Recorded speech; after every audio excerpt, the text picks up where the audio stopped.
Türkiye'den Örgümü Dediniz kanalımdan dünyadaki tüm dostlara selamlar, sevgiler, saygılar. Örgümü Dediniz kanalıma hepiniz hoş geldiniz.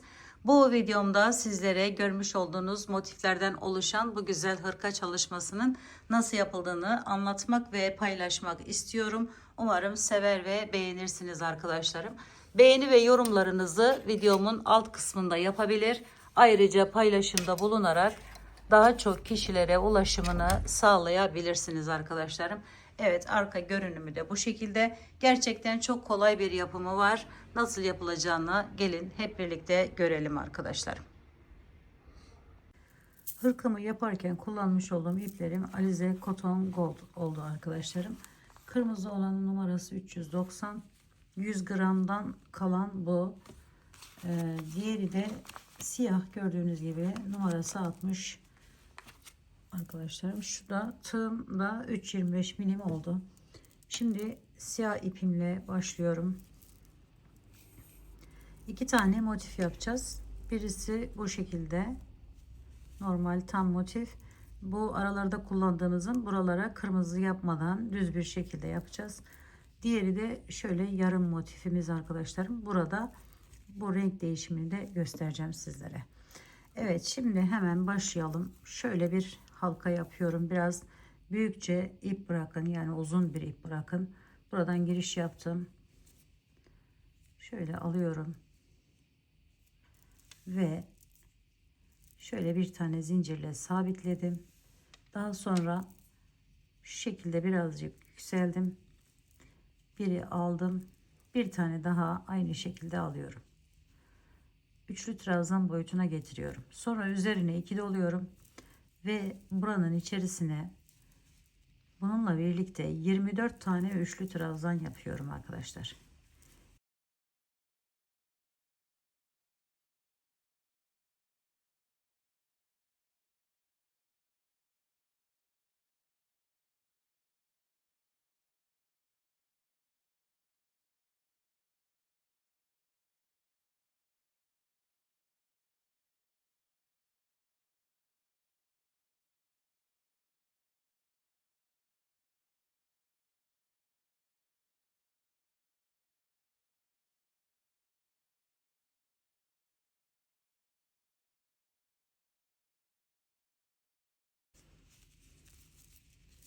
Evet, toplam 24 tane üçlü trabzanımı yaptım.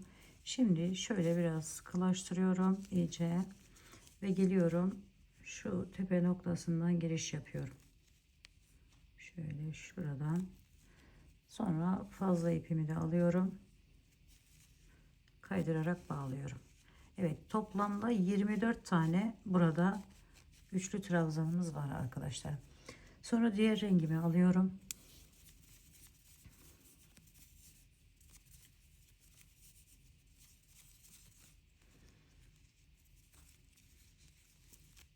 Şöyle içinden geçirerek taktım.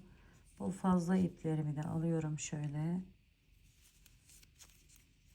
Şimdi arkadaşlar bakın. Şuradan şu şekilde giriş yapıyorum ve şöyle kaydırarak geçiriyorum içerisinden. Sonra 1 2 3 tane zincir çekiyorum. Üzerine bir aldım. Hemen yandaki boşluktan giriş yapıyorum. Fazla iplerimi de aradan götüreceğim. 1 2 3 tane ikili trabzanımı yapıyorum. Sonra 1 2 3 tane zincirimi çektim. Sonra hemen yanındaki yerden giriş yapıyorum. Bakın şuradan. Bunları da alalım şöyle. Kaydırarak bağlıyorum. Bakın. Sonra ikinciye de aynı şekilde kaydırarak bağlıyorum. Sonra 1 2 3 tane zincirimi çekiyorum ve arkadaşlarım şöyle üzerine bir aldım. Hemen yanındaki yerden, yani şuradan giriş yapıyorum. 3 tane ikili trabzan yapıyorum. 1 2 ve 3. Fazla ipimizi kesebiliriz. Evet. Sonra 3 tane zincir. 1 2 3 geliyorum. Bakın hemen yanındaki boşluktan giriş yapıyorum. Kaydırarak bağlıyorum. Sonra bir yana geçiyorum. Orayı da aynı şekilde. Sonra 3 tane zincir. 1 2 3 3 tane üçlü ikili trabzan. 1 2 3 1 2 3 tane zincir. Yanındaki yerden giriş yapıyoruz. Kaydırarak devam ediyoruz. 2 tane şöyle bağladık. 1 2 3 zincir, toplam 8 tane bu şekilde yaprak yapıyoruz arkadaşlar. 3 tane ikili trabzan, 1 2 3 zincir, giriş yapıyoruz ve şu şekilde kaydırarak bağlıyoruz.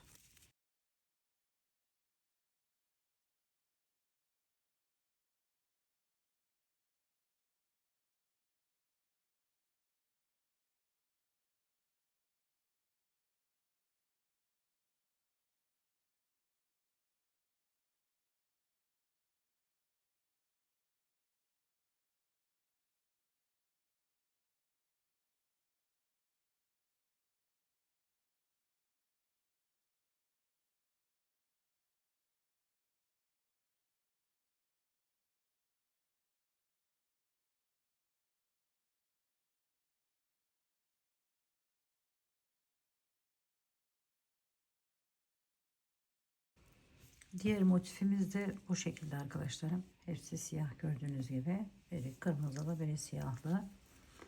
Evet, şimdi 1 2 3 zincir geldik, bağladık. İkinci yerimizde de aynı şekilde 1 2 3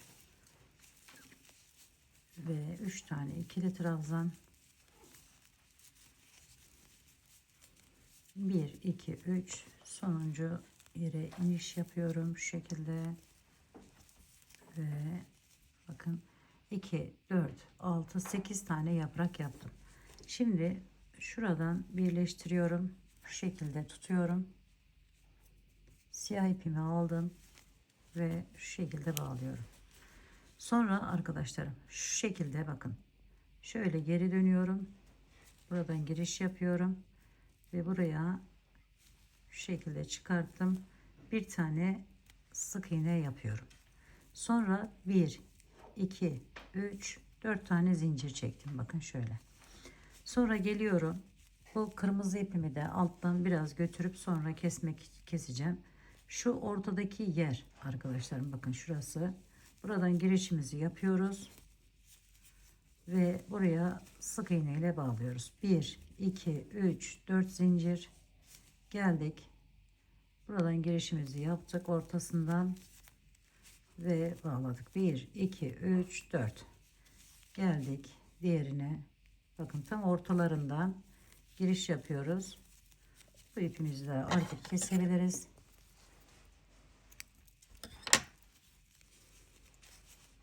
Bakın şöyle bir görüntü elde ediyoruz. 1 2 3 4 zincir geldik ortasına, giriş yaptık ve bağladık. 1 2 3 4 1 2 3 4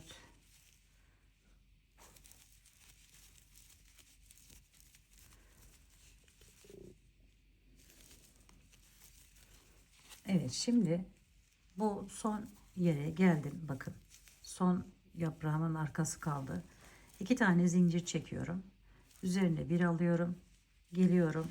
Bakın şu ilk yaptığım sık iğnemin hemen üstünden giriş yapıyorum. Ve buraya ikili trabzanımı yapıyorum. Sonra arkadaşlarım şu şekilde giriş yapıyorum. Şöyle aldım. Sonra bir de şu şekilde arkadan alıyorum.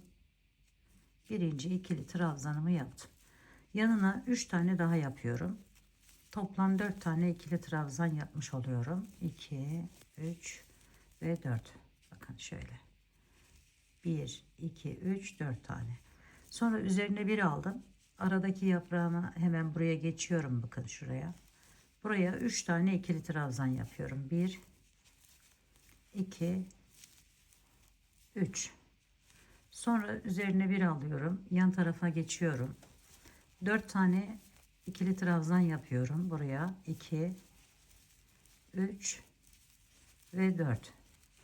Burada 4 arkadaşlarım, köşelerde 2 zincir çektim. Tekrar 4 tane ikili trabzan yaparak devam ediyorum. 2, 3 ve 4. Sonra üzerine bir aldım, yana geçtim. 1, 2, 3. 3 tane buraya ikili trabzan. Sonra diğer köşeye geçtik. 4 tane ikili trabzan yapıyoruz. 1, 2, 3, 4. Sonra 2 zincir çekiyoruz. Üzerine bir aldık. 4 tane daha aynı yerin içerisine bakın. Aynı yere arkadaşlarım. İkili trabzan yapıyoruz. 2, 3 ve 4. Bir aldım, üzerine yana geçiyorum. 3 tane ikili trabzan yapıyorum. Yana geçtim köşe için. 4 tane önce ikili trabzan yapıyorum. 2, 3, 4. 2 zincir çektim. Tekrar 4 tane daha ikili trabzan yapıyorum. 1, 2, 3 ve 4. Evet. Şimdi aradaki yerimize geldik. 3 tane ikili trabzanımızı yapıyoruz. 1, 2, 3. Köşenin yarısını yapmıştık. Yaparak başlamıştık. Bakın şöyle bir görüntü elde ediyoruz. Diğer yarısını yapıyoruz. 4 tane ikili trabzan. 1, 2, 3 ve 4. Şimdi bir tane zincir çekiyorum. Hemen geliyorum. Buradan bağlıyorum buraya. Şu şekilde giriş yaptım tam tepesinden. Ve birazcık gevşek bir şekilde bağlıyorum. Sonra bakın şu şekilde geri dönüyorum. Bir tane önce yaptım. Sonra arkadan alıp bir ikinciyi tamamladım. İkili trabzan yapmış oldum. Üzerine bir aldım. Yanına hemen bir tane ikili trabzan yapıyorum.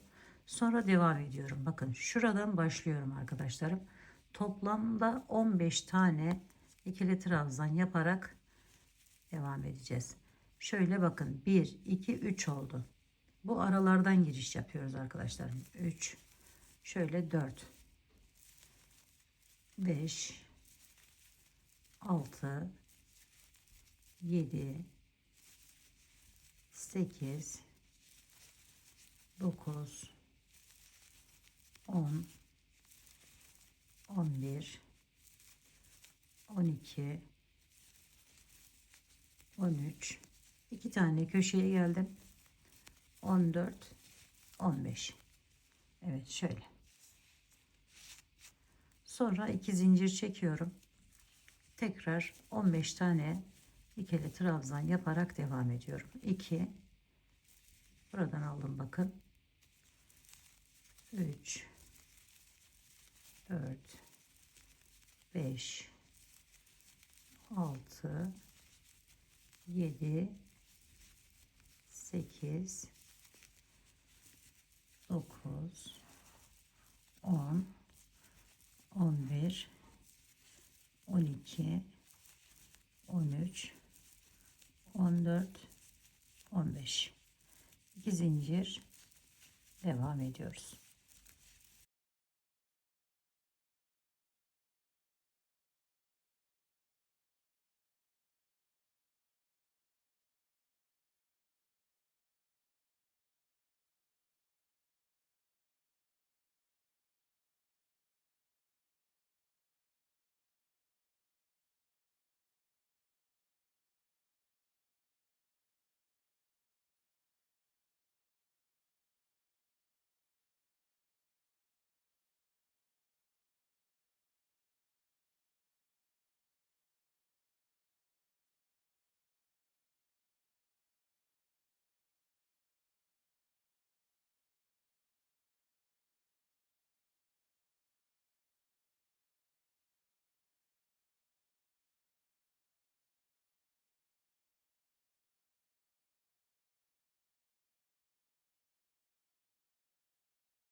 Evet, son ikiyi de yaptım. 2 zincirimi çekiyorum, geliyorum burayla birleştiriyorum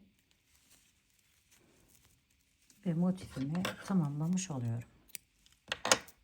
Evet arkadaşlarım, şöyle bunları da elimizde düzeltelim. Gördüğünüz gibi tamamladık. Şu fazla ipi yaparken arkadaşlarım, motifimiz bitmişken şöyle yaparsanız sonra rahat ediyoruz. Bunu yeni başlayan arkadaşlarım için özellikle söylemek istedim. Şöyle. Evet. Bu şekilde motifimizi tamamladık. Gördüğünüz gibi bir görünüme sahip oldu. Şimdi bu yarım motifi yapacağız. Aynı zamanda bakın, bu siyah olan da renk değiştirmeden aynen az önce yaptığımız gibi kırmızı yerine siyaha devam ederek tamamladım arkadaşlarım. Şimdi bu yarım motife geçelim. Yarım motifimiz için yine bir halka yapıyoruz. Şöyle. Sonra bakın şöyle giriş yapıyorum. Halkamın içerisinden buraya bir tane zincirle sabitleyelim. Sonra yine az önce yaptığımız gibi şöyle arkadan aldım. Bir tane daha. 2. Bu defa 14 tane bu şekilde üçlü trabzan yapacağız. 2, 3, 4,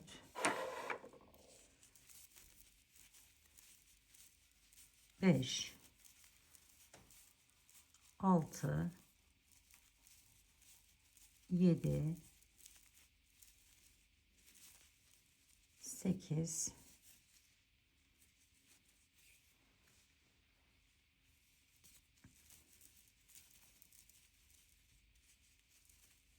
9,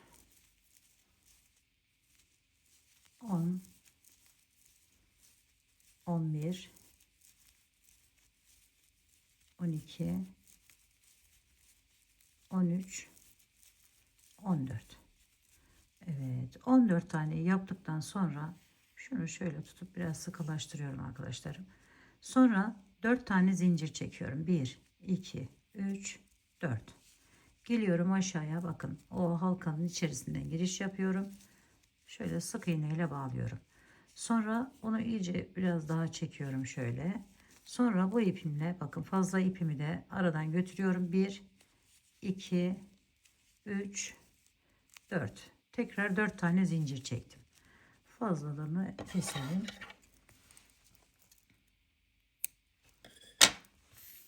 Evet. Şimdi geliyorum, bakın. Şu tepe noktasıyla birleştiriyorum. Şu şekilde girişimizi yapalım. Kaydırarak bağladım. Sonra bakın, yine az önce yaptığımız gibi şöyle geri döndüm. Buradan içerisinden geçiriyorum. Sonra 1, 2, 3 tane zincir çektim. Üzerine 1 aldım arkadaşlar. Hemen yandaki yere giriş yapıyorum. 1, 2, 3. Yapraklarımı yapmaya başladım. 1, 2, 3 zincir. Geliyorum aşağıya, indim. Bir kaydırarak bağladım. Hemen yana geçtim. Bir tane daha kaydırarak bağlıyorum. 1, 2, 3 zincir çektim. Üzerine bir aldım. Geliyorum yan tarafa. Hemen yanına bakın. Her boşluğa bir tane işlem yapıyoruz. 1, 2, 3. 1, 2, 3 zincir. Geliyoruz burayla bağlıyoruz. 1, hemen yanına da bir tane daha. 1, 2, 3 zincir. Bu şekilde 5 tane yaprak yapıyoruz arkadaşlarım. Yarım motifimiz için.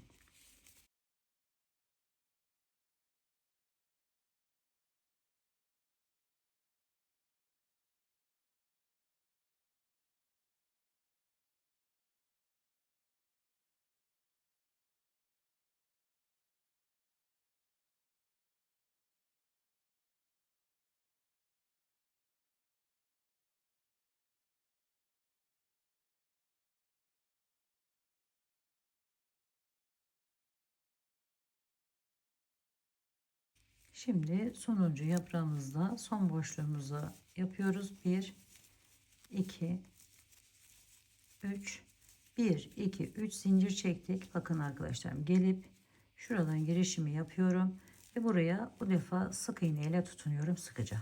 Şöyle. Sonra 1 2 3 4 tane zincir çektim, geri dönüyorum.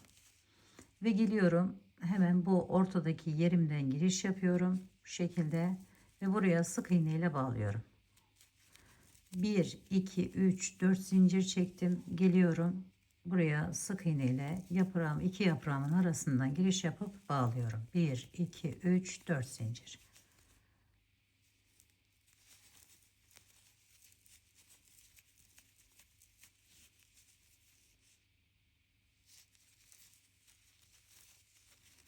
Bir 2 3 4 zincir çektim, son yere geldim. Bakın, son yerin içerisinden de şu şekilde girişimizi yapıyoruz.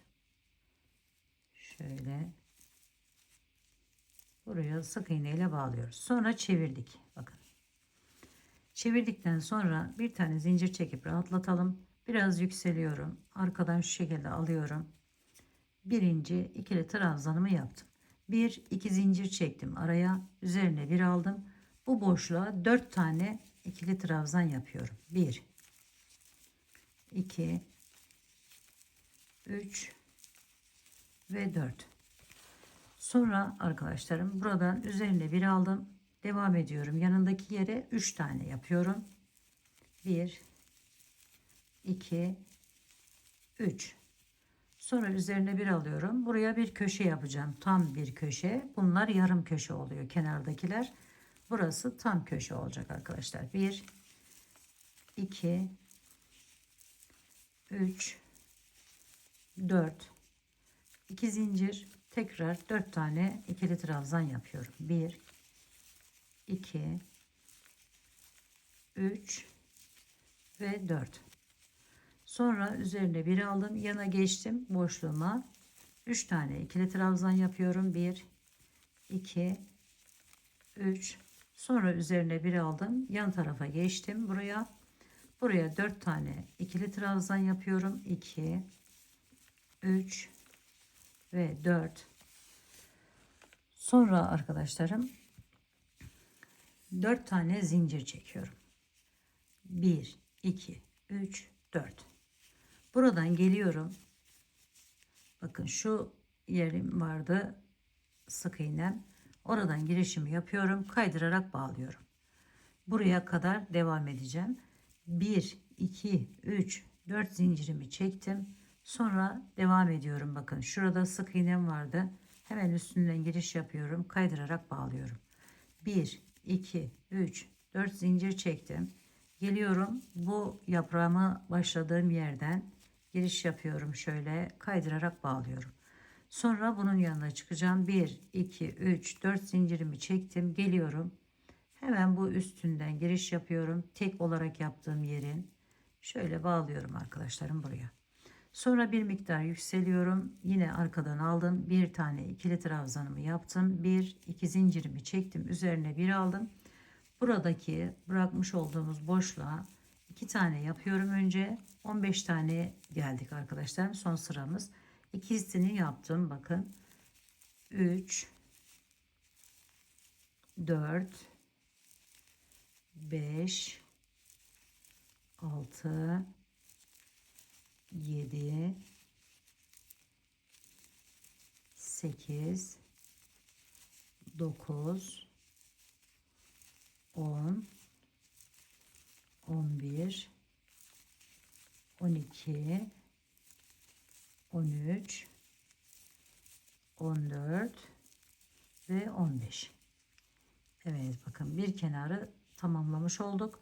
2 zincir çekiyoruz. Tekrar 15 tane ikili trabzan yapıp devam ediyoruz. Köşeye 2 3, bu şekilde saymaya gerek yok. 15 tane oluyor zaten.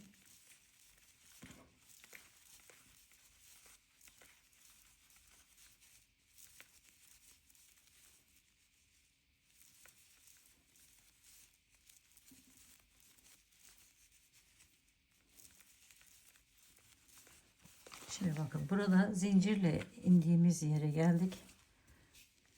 Köşenin yarısını bu tarafına yapacağız. Bakın şöyle 2 tane buraya ikili trabzanımızı yapıyoruz. Sonra 2 zincirimizi çektik. Üzerine bir aldık. Geliyoruz. Hemen bu üstünden giriş yapıyoruz arkadaşlar. Şöyle. İkili olursa daha iyi oluyor. Şu şekilde. İkili trabzanımı yaptım. Bir zincirimi çektim. Bu motifimi de tamamlamış oldum arkadaşlar. Evet arkadaşlar, motiflerimizi tamamladık. Şimdi bunları birbirine eklemesini ben size burada biraz göstereyim. Daha sonra genel olarak yapacağız. Şöyle motifimizin birinden girişimizi yaptık. Bir zincirle sabitledik. Daha sonra ekleme yapacağımız motifimizi aldık. Şöyle girişimizi yaptık köşesinden. Şu şekilde. Sonra buna geçiyorum. İlk motifime şöyle girişimi yaptım. Hemen üstünden alıyorum. Kaydırarak bu tarafa geçiyorum. Şimdi aynı yerin karşısı, bakın şurası. Buradan girişimizi yapıyoruz. Şöyle aldık ve bağladık. Ben bunu çok seviyorum arkadaşlar. Hoşuma gidiyor bunun görüntüsü. O yüzden genel olarak motiflerimi bu şekilde birleştiriyorum. Tabii ki de farklı şekillerde birleştirme yapabilirsiniz. Ayrıca iğne yardımı ile dikebilirsiniz arkadaşlar motiflerinizi. Şöyle bakın, bir oradan bir oradan alarak yapıyoruz ve birleştiriyoruz. Kaç tane motif kullandığımı birazdan sizlere söyleyeceğim. Nasıl yerleştireceğimizi de göstereceğim arkadaşlarım.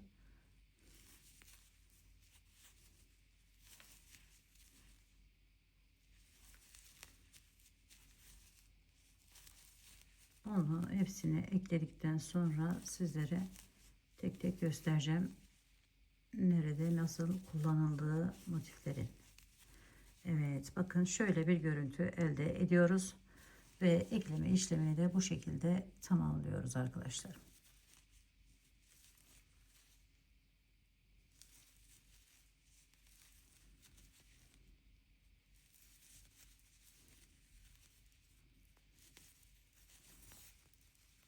Evet.